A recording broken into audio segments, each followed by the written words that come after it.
1, 2, 3, let's go. Wednesday afternoon. Oh. Yeah, it'd be a great one to watch next week. But I think PSG are definitely up there, closely followed by Bayern Munich. Right, okay. Yeah, Tony?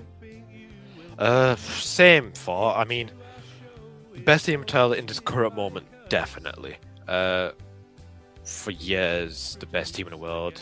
Still, I mean, in my biased opinion, it is Real Madrid still. I mean, 15 Champions Leagues. They've won it many times. They've even won it back to back many times. But in this current moment, they are the best team in the world.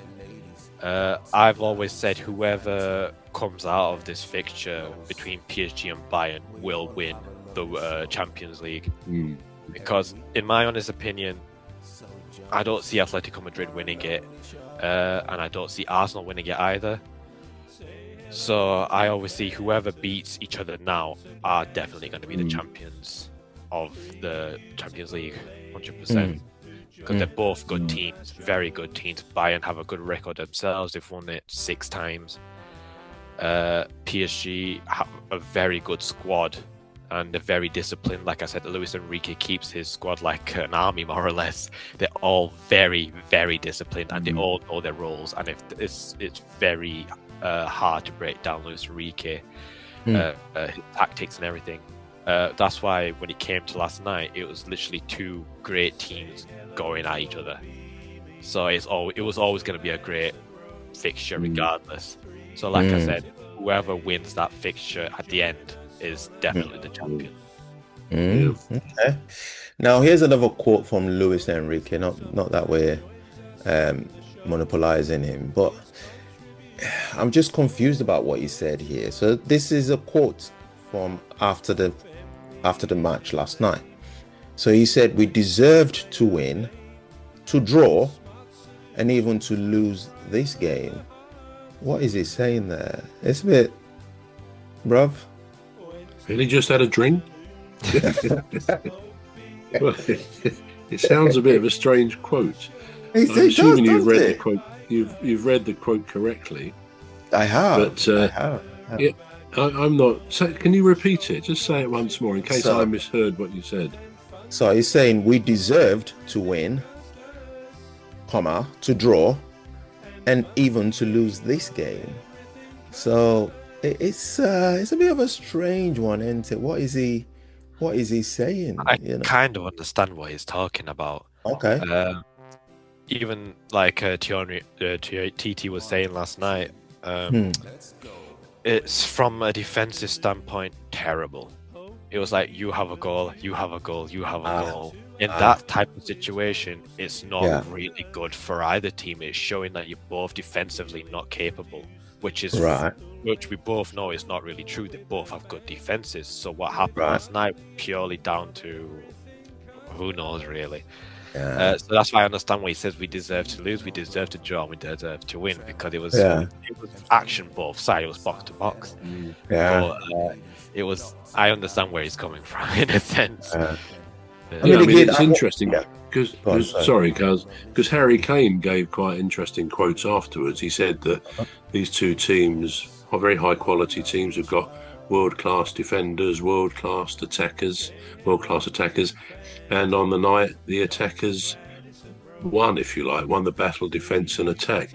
I mean, the thing is, what somebody else was saying, that in the Premier League the last couple of years, we've all kind of, or there's been a lot of talk about it becoming a bit boring. It's become a bit of a set-piece league, you know, it's all the set-piece coaches and so on, and the throw-ons, the throw-in, you know, the long throwing is back.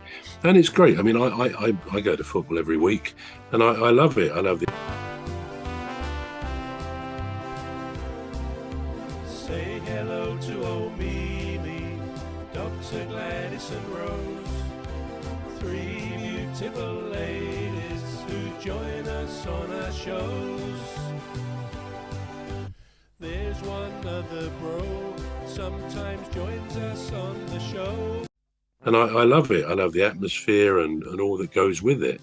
But there are times, even watching it on TV as well, that with all this horseshoe passing along the back, and it's all a bit slow and methodical, or any of the teams, but it just is a feature. And when you see a game where the players are unleashed, like last night, I think it actually says something about the philosophy of the manager. There's often a debate, isn't there? We've had it ourselves about the effects, beneficial or otherwise, of a manager. Just what impact does a manager, or can a manager, have on his team? Now, it depends on the manager. We all know Alex Ferguson, probably the best example of the best manager for many years, certainly in the Premier League. And his regime, you believe, it seems, was one of almost fear. I mean, he kicked the cups around in the dressing room, or so it said, and probably put the hairdryer on the players, with all those expressions. So he did rule by fear. Whether a manager nowadays could do that quite so much, I don't know, because players in a way have all the power. But a manager clearly is very important. They will say, well, once the players go over the white line, there's nothing I can do. But I don't always agree with that. You can see Arteta, for example. I think he's got tougher and tougher with his players. Perhaps some of his previous strategies haven't always worked out, where they do tend to fade after Christmas and so on. And that could still happen in this season. They could end up with nothing again. So I think he's commanding his players much tighter, giving them more limited roles. Whereas, as I say, we saw last night, players are told almost, go out and enjoy yourselves. You're good players. I have every faith in you. And personally, to come back to the defence perhaps not being as good as the attack, I think it was simply a case, you've got two top-class teams, top-class players throughout the team. And on the day, both believed in themselves. They have a lot of self-confidence. We are the best. And they believe whatever the opposition did, they will go one better.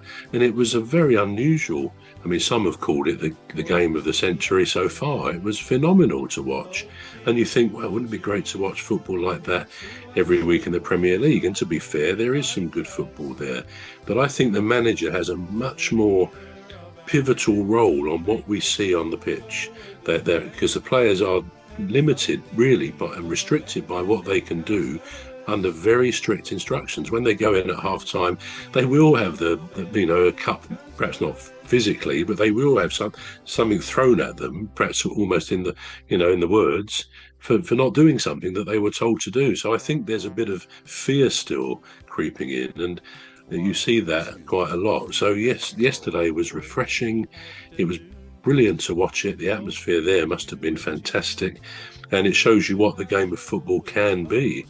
So I think managers are very, very important to how we see what we see. Mm-hmm. And just to conclude this section, or this segment, let's just see what Vincent Kompany has to say about the return leg. So this is Vincent Kompany. He says, next week it will be a similar game. PSG simply won't accept doing things differently, and neither will we. That's how both teams are. I just hope it's us that win.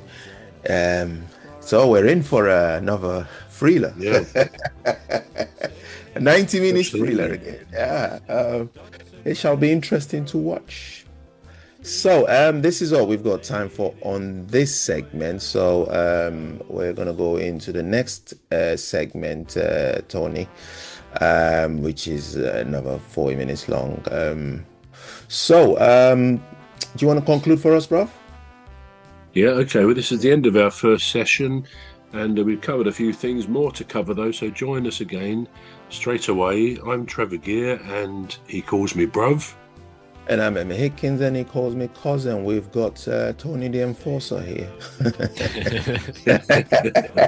I like that.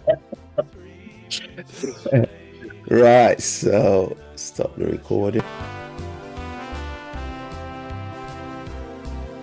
Say hello to old Mimi, Dr. Gladys and Rose, three beautiful ladies who join us on our shows. There's one other bro, sometimes joins us on the show.